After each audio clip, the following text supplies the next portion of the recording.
ব্যস্ততম ঢাকার শহরের রাতের বন্যার পরিস্থিতি খুবই ভয়াবহ। মনে হচ্ছে কোথাও ভাত টাত ভেঙে গেছে, পানি ফুল ঢুকে পড়ছে, কিন্তু সারা রাত যে পরিমাণে বৃষ্টি হয়েছে ভাবা যায় না।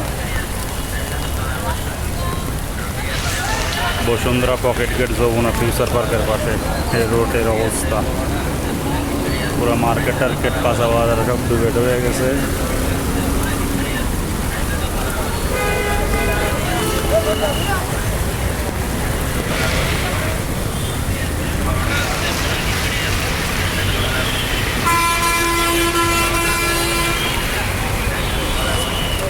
সবচেয়ে বড় বিপদে পড়ছে চাকরিজীবীরা। বাসে ওঠাও কঠিন, রিক্সা বা পাঠা ওঠাটায় প্রচুর পরিমাণে ভাড়া বেশি।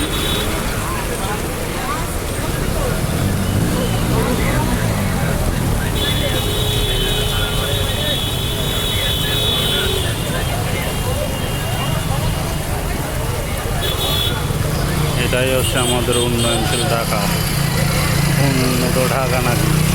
আর এই ঢাকার শহরের মানুষ কী পরিমাণ কষ্ট পেয়ে না করে।